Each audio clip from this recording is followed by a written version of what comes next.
na bandeko balandi ya Efrata magazine d'actualité générale et éducatif ya bamama nkongo nyonso penza boyeyi malamu na bansango na bino ya mokolo ya lelo. Eh ben yambo ete tofongola balokasa na bino penza ya magazine ya mokolo ya lelo. Tika kimia oyo penza ya tata mokeli elongo lisusu namona na ye Yesu Kristu eyingala bekikene ban son bisika bozwami nga moko ya bino oyo bozali komona zana esengo moko penza ya mvimba pena ya gaya ya représenter bino édition ya mokolo ya lelo.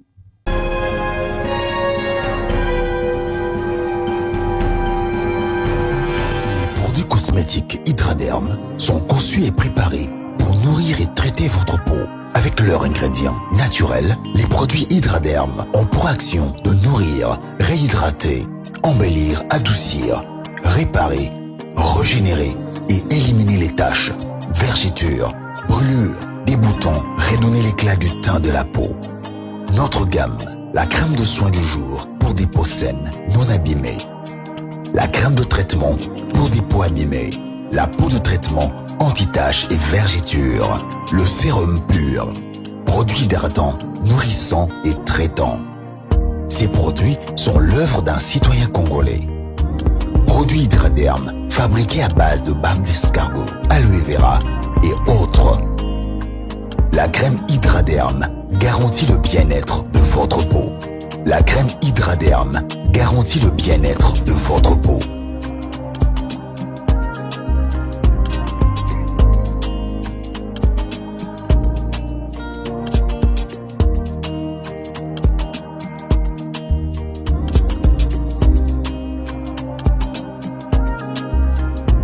Fongola bansango penza ya mokwalelo pona kotalisa bino boye ete na ville province ya ville Kinshasa mubange na réunion moko stratégique eselemaki epai na ye moko VPM ministre intérieur Jacquemaine Chabani asangisaki penza bakonzi ya Kinshasa pona makambo teli insécurité mingi lisusu na embouteillage. Reportage ya Ebube Prod.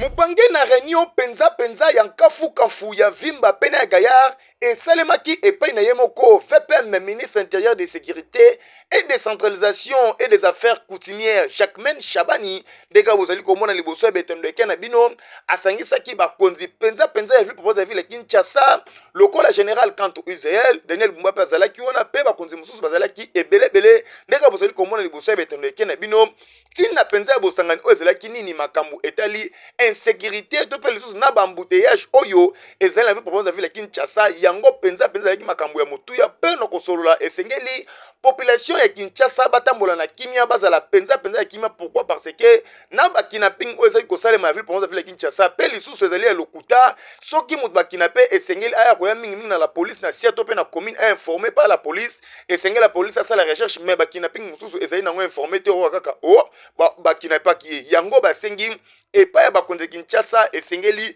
sécurité ezala penza ya vimba pe lisusu makambo ya mbouteillage ya ville Kinshasa esila. Pourquoi? Parce que yango penza zali ko déranger population ya ville province ya Kinshasa. Boka ndenge yemo commissaire azangi maloba te liboso ya caméra ya Efrata Mac dossier oyo esengeli penza ministre ya balande lango penza malamu wana po ezopesa pasi na mitema ya bakongomani surtout ya Kinshasa. A réuni autour de lui ce soir tous les responsables qui sont chargés de la gestion sécuritaire de la ville de Kinshasa pour procéder à une évaluation de cette situation sécuritaire qui prévaut dans la ville de Kinshasa. Il s'est agi notamment des visites domiciliaires, des rapes, des braquages en premier point, et en second point, il s'est agi des cas des embouteillages. De manière générale, l'autorité en charge de la sécurité du territoire a sensibiliser tous les responsables de la police nationale congolaise, des forces armées et l'autorité politico-administrative de la ville de Kinshasa de mettre tout en œuvre pour normaliser la situation sécuritaire dans la ville de Kinshasa. Il s'est agi aussi du cas des kidnappings, des enlèvements. Il a été relevé le fait que tous les cas qui ont été documentés se sont avérés de fausses alertes, des mascarades. Car il est inconcevable qu'un citoyen congolais qui a perdu un membre de famille et qui se présentait auprès des services de la police pour porter plainte, pour signaler la disparition d'un membre de famille, puisse aussitôt ne plus contacter les services de la police. Ce qui laisse présager qu'il y a suspicion de mascarade, suspicion de fausse alerte. La police et les services de sécurité qui ont en charge la gestion de la sécurité dans la ville de Kinshasa tiennent à rassurer la population de Kinshasa que les services de défense et de sécurité sont à pied d'œuvre pour que la situation puisse revenir à la normale et puisse saisir cette même opportunité pour inviter la police, la population principalement, à collaborer avec sa police, à collaborer avec les services de défense et de sécurité, à dénoncer tous les fauteurs en eau trouble pour qu'ils puissent être mis hors d'état de nuire.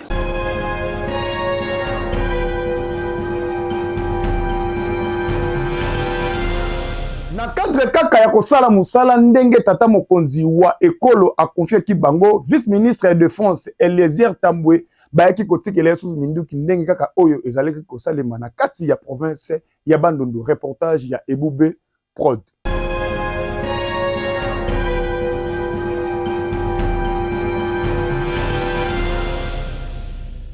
Na cadre ya kosala musala penza ya malamu pe ya kimia na boboto nyonso tu po na kopesa esengo epai ya bamama nkongo to pe lisusu epai ya tata mokonzi wa ekolo son excellence Antoine Tshisekedi Tshilombo Fachi Beton, vice-ministre ya défense et des anciens combattants Eliezer Tambwe asalaki kaka mutourne o elekaki na kati ya Grand Bandundu metal lelo o lisusu population to pe ba mampinga ba ekotika lisusu ba minduki o ba monaki na kati ya commune ya Maluku to pe lisusu nzinga na nsele kaka ndeka ba esaki bango esengeli moto nyonso na manduki aya kotika yango epai na ye moko vice-ministre ya défense soki esengeli osala musala kozala chauffeur to pe mécanicien okosala yango gouvernement ekozoya en charge esengeli ba mandoki nyonso to ezali maboko ba paya to maboko ba yini o bazali ko déranger to ba lingi kimeza na province na biso te e kaka non seulement na province pe lisusu na kati ya ville province ville Kinshasa yango Eliezer Tambwe ayambaki bango pona koyoka bango na explication solo ki na bango penza tête à tête pe abaki message oyo ya komema ngo epai ya mokonzi na ye po eleka penza na ndenge ya kimia yango tokosenga misala ya boye esalema ebeta makadada eleka kitoko penza bina nde kaka ministère ya défense ezosala musala nango dossier oyo ezokende penza guna gu tolukela yango kombo boka ndenge basolaki tête à tête c'est ça. Si les Moubons n'ont pas existé là-bas, c'est peut-être des petites. À Pont-Point où on a réussi 3 AK-47. On est parti à Bachongo, nous avons réussi 2 AK-47. Nous étions partis vers la 8e cité, là on a dit qu'il y avait des dégâts. On a trouvé 3 jeunes Moubondo et Tsembondo qui vivaient avec la population. Et on a récupéré leurs 3 fusils qui se trouvent là-bas. Avec les calibres. Ouais, les 3 calibres. Ça c'est où? Là c'était à la 8e cité. Tout de suite. Quelques villages que vous vous rappelez, tout de suite, si vous pouvez me les faire maintenant, parce que comme je monte au conseil, je peux rappeler et demander au ministre de l'Intérieur qu'on puisse envisager comment il déployer déjà les services de l'État. Sinon on va laisser comme ça et d'autres leaderships risquent d'émerger, la nature a horreur du vide. Donc ça c'est vraiment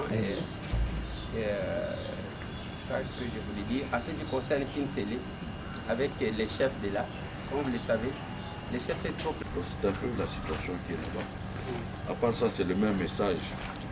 On a demandé à Bélico de relayer le même message. Il n'y a pas de présence de Moubondo parce qu'on avait même les fermes dans lesquelles ils vivaient. On était là sur place. C'est devenu vide, c'est désert. Toutes les fermes possibles, ils ont libéré. Là-bas, du côté de Ouattara. Mais nos amis. Il y a les militaires. Il y a les militaires et les mouvements.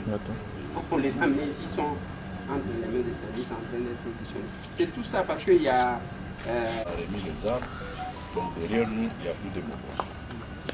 Et nous avions demandé au conseiller Pita de faire la même chose en langue. Il l'a fait en leur disant que nous on quitte ici, ça veut dire que derrière nous, il n'y a plus de mouvement. C'est lui qu'on va apprendre qu'il a l'arme. On nous a même dit que ses amis maintenant de venir casser les liens. Il y a un certain, je crois, apôtre. Apôtre, c'est du côté Fumouquet. C'est du côté Fumouquet. Apôtre, c'est celui qu'on appelle Paul. Alors, sinon, Merci beaucoup. Donc, vous me confirmez que de ce côté Maluku et vers Kinsele, donc il n'y a plus rien à craindre. Parce que là, c'était du côté Kinsele. Vous étiez avec moi, Mabé? Oui. T'as dit celui qui a remis les dernières armes à tous ces c'est des moments. On les a mis ici, ils sont entre les mains des services en train d'être positionnés. C'est tout ça parce qu'il y a... le regard doit être tourné vers Ngweme, là où se trouve notre voilà.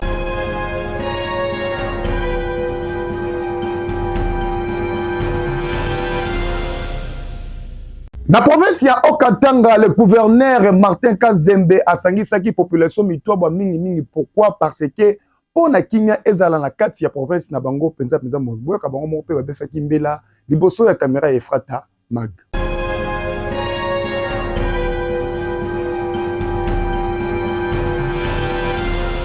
Awa bozali komona tozali na province ya Okatanga pona koluka kimia penza esengeli eza na kati ya province ya Katanga mobimba yango population mitweba bayaki kokutana na epai na yemoko Martin Kazembe oyo azali gouverneur intérimaire ya province ya Okatanga ndenge banungu penza elekaki na kati ya population nyonso mitweba yango asengi bango esengeli penza bozala na boyokani bozala na kimia esika makelele ezali kimia ezalaka te ezalaka penza malamu te me bisika bato bafandaka makelele ezangaka te esengeli entre biso na biso tozala na kimia mpona bayini na biso sino te baya kokota na kati ya mboka na biso yango penza asengi abeti mbela epai ya population mitweba nyonso tu esengeli bozala na boyokani bozala na kimia boevite koswana boevite kobomana boevite badivergence ezali penza na ntina te yango asengi na population mitweba nyonso tu esengeli na mikolo ezali koya alingi amo na kimia pe ekozala lokumu penza province mobimba ya Okatanga ekotambola na kimia boyoka bango mo mpe ndenge bazangaki maloba te liboso ya caméra ya Efrata Mag dossier oyo esengeli penza gouverneur tielango mayele tina des pistes de solutions. L'autorité provinciale aussi a donné des pistes de solutions en sorte pour qu'on trouve la solution ensemble et que une solution durable. En tout cas, ce que nous voulons dans les territoires de Mitwaba, c'est la paix. Parce qu'il n'y aura jamais un développement sans la paix. La guerre n'amène rien. Elle met en mal la population. Aujourd'hui, le territoire a commencé un peu à se développer.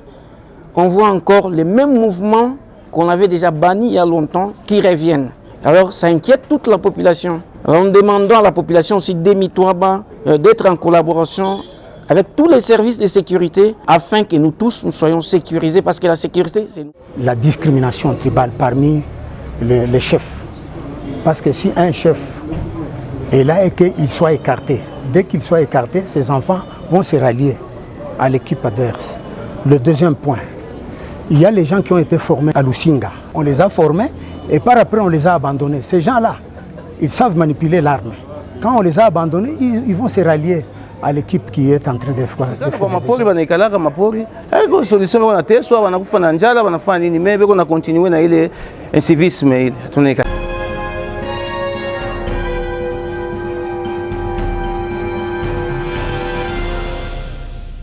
Totikali kaka na province ya Okatanga pona kotalisa bino ete mubange na visite moko ya Mvimba pene ya Gaillard esalemaki epai na ye moko Martin Kazembe na kati ya parc national Upangi parce que ezalaki déranger penza epai ya bendemi ndenge ba dérangeaka biso na kati ya République démocratique du Congo. Reportage ya Ebube Prod.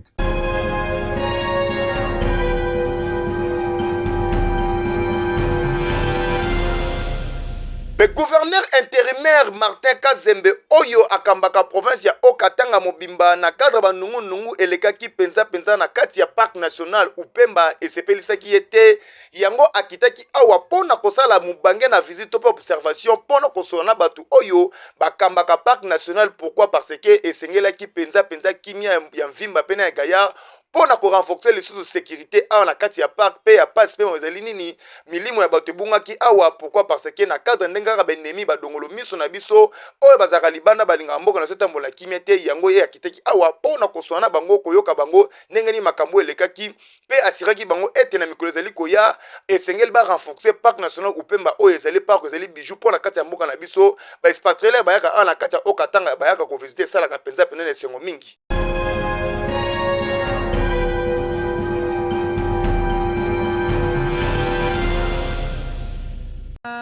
Laetitia, na vandia na quartier Radi, na commune à Selembao. Alors, problème autoza nango awa na avenue bifurcation ya avenue Mangue na Mbujimai, ezaka problème ya érosion oyo ndenge ozo filmer wana. Alors, érosion oyo c'est adapté. Baya, batala, bafilma, bazwa ba image, mais jusqu'à présent, solution, ils ont raté. Tala a boye, tozano en novembre, non kutu to moni ata décembre te, mais déjà, bamboula kaka o ebeti tala ndenge ezui sous mouvement. Je crois bien que si novembre est si là, to sutu kaka avenir na biso nyonso elimwe. Pour déjà tozana en novembre, to moni ata décembre te. Yango tozo senga na ba autorité. Ba o ba yaka ba zwaka ba image ba filmaka ba kendaka ba yoka pe mungongo na biso bana ya veni Mangue na Mbujima ya quartier Eradi ba yoka pe ko na biso ba autorité e comme na bango na matoi nde to monaka na ba côté mususu bazozwa ba initiative bazotongela bango ba caniveau soki lelo batongeli biso caniveau oyo e ke tozwi kimia. Pourquoi pas tokobika na biso na mabota na biso rozale sengo mingi po esika ni tokokini kotala Kinshasa ngo mobimbe komi kaka ba érosion na ba inondation mais du moins batela biso ka ata likambo baya na volonté na bango na motema na bango malamu wana baya bazwa solution oyo yango kande tozo senga papa Fachi to vota yo mokonzi mboka na biso toza na ye de père et de mère taela biso likambo poto kolika kaka na bino ba autorité bino nde ba papa na biso bino nde boza o nzamba pesi po na biso donc ce botai likambo oyo na kanisa tokozwa kimia pe nyonso kozama mboka papa président Fachi Beton la gouverneur de la ville a toza na commune ya Selembao quartier Radi na avenue Mbujimai papa ta problème toza na problème érosion toza na posa moi terrasse o babande basalela ki biso kuna et qui kana sebo et pour sauver biso koto papa toza ya kokufa so bino botiki biso papa toza na place to kokende te tala libulu ndenge salami monene ba inondisi babua ki mevi ke mbule so beta ka makasi ezo simba te papa osinga ka terrasse wana ba konza mboka bosunga biso uviki e ko maso e ko meta quelque part kwa na se biso koto to ko bika tanda mtaba mapango neso ekei banda ko ekwei toza suna nzela kolekela awa veni yango ekatani bana po balongwa na veni Mangue bakati tina ngambu kuna nzela eza lisusu te papa bosunga biso papa Fachi gouverneur de la ville soko tiki biso papa moye zate bosunga biso nzela principale yango route principale yango ekatani merci beaucoup na bino.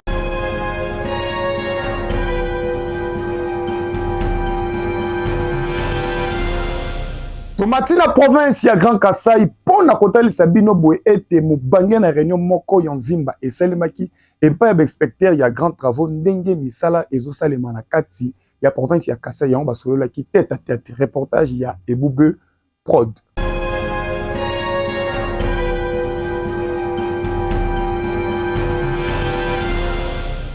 Awa tozali na province ya Grand Kasai mobange na réunion moko ya mvimba pene ya gaya esalemaki epai ya inspecteur ya grand travaux pona kosala observation to pe ko superviser pona lisusu kotala ndenge misala oyo ezosalema na kati ya province ya Grand Kasai mobimba esengeli penza misala esalema na kimia ebeta madada exala penza na limeme nyonso pe na kimia pona boboto. Pourquoi? Parce que esengeli banzela to ba makadam ezala kimia non seulement esalema kaka bongo ekozala penza malamu te yango monaki tina awa ba inspecteur basangana ki pona kosolola pe lisusu na suka na yango batonisana ki penza na sengo na ndenge misala ezotambola na kimia pe boka bango mo pe basangi maloba te liboso ya caméra ya frata mag yango tokosenga na bino bato bona na biso bato liboso betonde te bozana mitema lokola ba inspecteur ba grand travaux oyo ndenge moni ya Grand Kasai bafandi basololi pona kosala observateur pe ko superviser misala ezala penza na kimia boende misala ekotambola penza malamu boka bango moko pe basangi maloba te liboso ya caméra ya frata mag. La fois passée, tout ce couteau était en plein chauffé. Après la semaine, les amis de alors ici, ce que l'entreprise fait, c'est les travaux de protection d'État. Comme vous pouvez le voir, la route est en remblai. Alors maintenant, il faut faire un raccordement entre la nouvelle surface ici ainsi que les terrains naturels. Donc ça qu'on fait jusque-là, c'est on protège d'abord les talus. Après maintenant, ils vont poser les bordures et puis ils vont passer à l'asphalte. C'est ça les protections ici. Et puis à côté de ça, parce que je pense que vous posez déjà la question, la dénivelé qui est entre la voirie, les routes faites par nos amis de Safimex et nous qui sommes au-dessus, nous sommes déjà accordés pour avoir une très bonne pente pour pouvoir faire les raccordements de la traversée ici et puis de toutes ces routes ici, l'avenue, je ne connais pas les noms ici, qui est entre vers Orange, les boulevards, Marte Kassalou, ainsi de suite. Donc à ce niveau-là, les travaux ont été faits et ils se sont limités quelque part.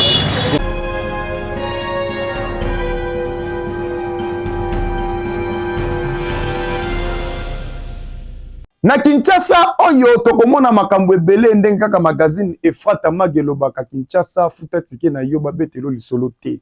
Botala bino moko ndenge bakonsakaki Pasteur Mike Kalambai parce que lelo nde akomi mosali na Nzambe ya solo. Reportage Yebube Prod.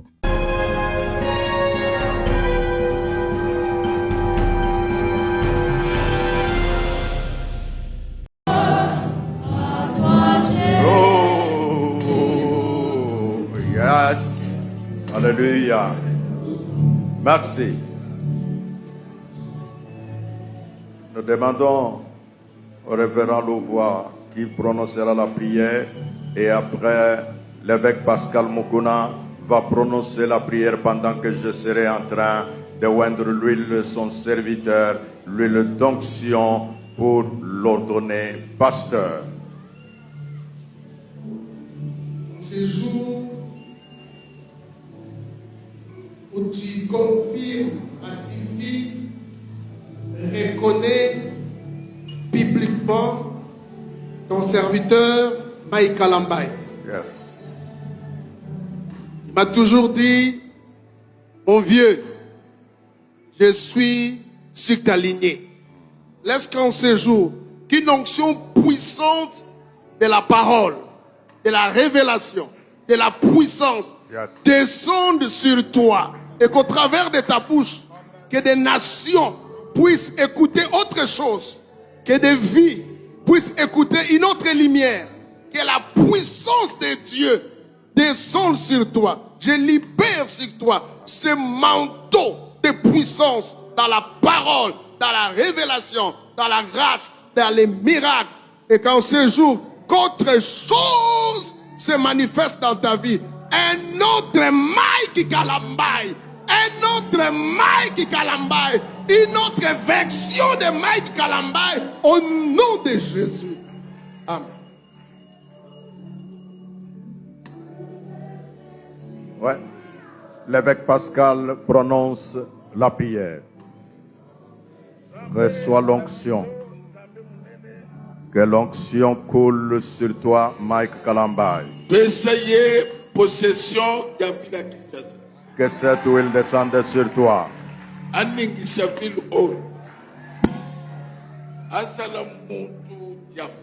Yes.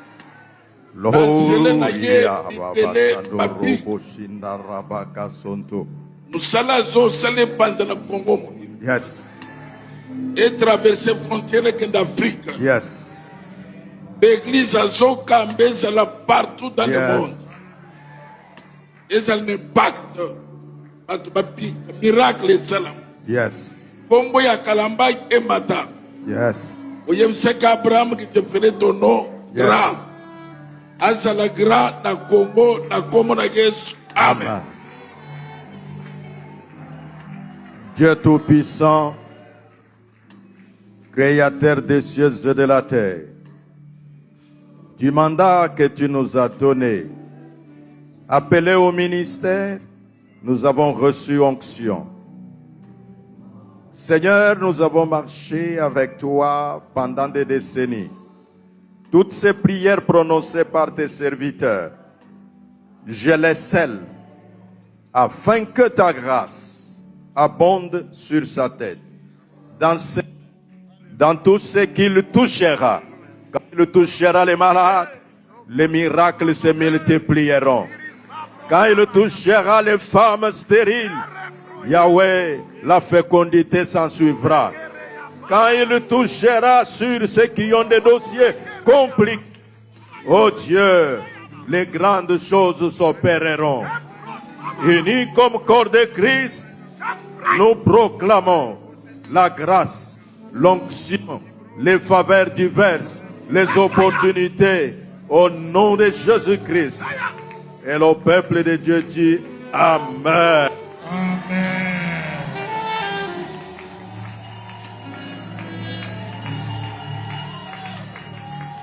Le service continue. Je vais demander au Bishop Bravo de mettre les manteaux sur le pasteur Mike Kalambay.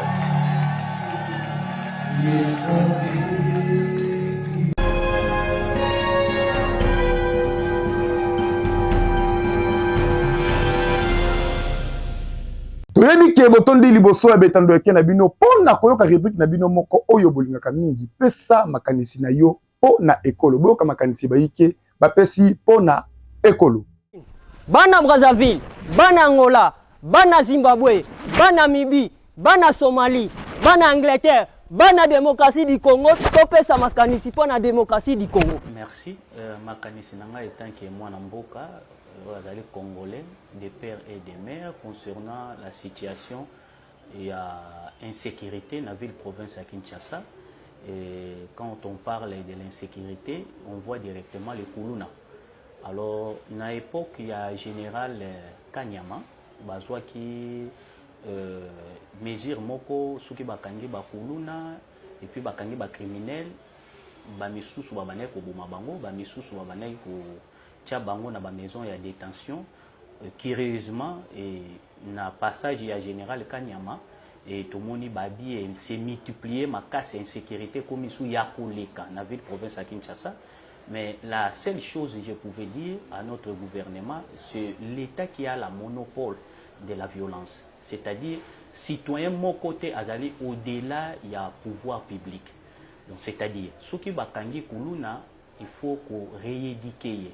Et nous avons dit que nous sens na ye mosusu ezali ko salate soit talaka ka monde ndenge zokende na ndenge na yango ezali pe na ba loi mosusu tozali na ba droits humains ou ezali ko pekisa ko boma moto. Mais moi je crois que l'État congolais a koki ko sala ba mesure moko boye o ezali très efficace ya ko rééduquer ou ezali insécurité na ville province à Kinshasa. Si on arrêtait les Kuluna tout le monde qui a transféré bango na Kanyama KCC, mais curieusement pe ba o bazali ko ke na Kanyama KCC pe bazali ko kima bon to éviter ceux qui zali défaillance ya l'état ou bien ezali ke na kati ya ba service à l'état ezali na bato mosusu bazali ko aider ba moko ya ba citoyen o bazali ko appréhender ba kimaka. Mais tokosenga que l'état a renforcé ba mesure ya sécurité pour na kopesa o ezali ndingisa na bato nyoto bazali ko livrer bango bazali batomboki o bazali ko tomboka na kati ya mboka pona ko bebisa o ezali kimia ya ba citoyen pe ko bebisa o ezali biloko ya ba citoyen. Il faut que bato wana tango bazali ko zwa bango ba meka pe ko sécuriser bango ko pesa bango pe ezali maboko po bato wana pe bazali bato bazali pe na posa ya ko vivre malgré ba dérapage na bango na o bazali ko sala ko boma ko zokisa tokoki ko zwa bango. L'état a tia ba mesure ezali très efficace pour na kozongisa bango moral bazonga ba citoyen ou bazali vraiment bien formé pour être na société pe tozali na posa na bango pour soki totali ba misusu bazali na Kanyama KCC ba komi ba menuisier ba misusu ba komi bato bazali ko sali la biso ba bilanga tozali ko lia biloko. Mais l'état a renforcé ba mesure ya sécurité et le Congo na ko pesa lokola makanisi.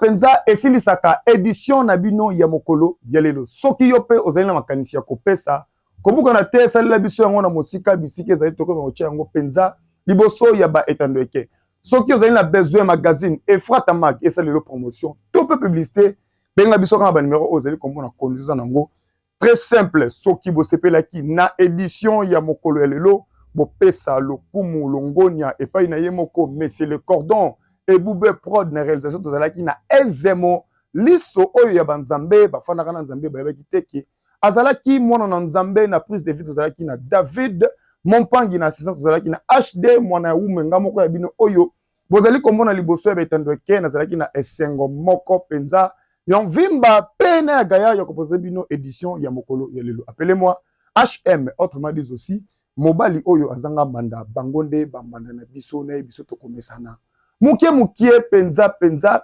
édition ya mokwaleli to de yango spécialement et pas ba partenaire na biso surtout partout là où vous êtes on dirait de Kisangani là je vois directement Mao magonda tata mokeli abombo lisusu abakiselo mikolo ebele na sei ya moi oyo Nathalie na gauche Nathalie na droite jamais na bosana Thierry Bosombo charge de la République Salam Moussana yo kaka ndingo sala biso na kati ya Efrata Magi André que ya Kinshasa là je vois directement le docteur Harmonie Bokole Oyazali secrétaire général ya parti ADH o kamaka pa ina yemoko Jean-Claude Bayende et Tafiliko édition ya mokola lelo to de diango na police no sorti elle veut proposer ville de Kinshasa André de commissariat général à Kinshasa là je vois directement Kelly Sumba Kimbambi inspecteur Salam Moussana ndeka rozo sala yango na ville de Kinshasa et kozala penza kitoko makasi o wapi yo peso ko lingo comme partenaire ko buka na te benga biso ka ba numéro zali ko mona liboso ya beteneke soki tata mokeli azo feli biso mwana so plus te to mona ne mikolo oyo ezali ko ya sima penza OK chuku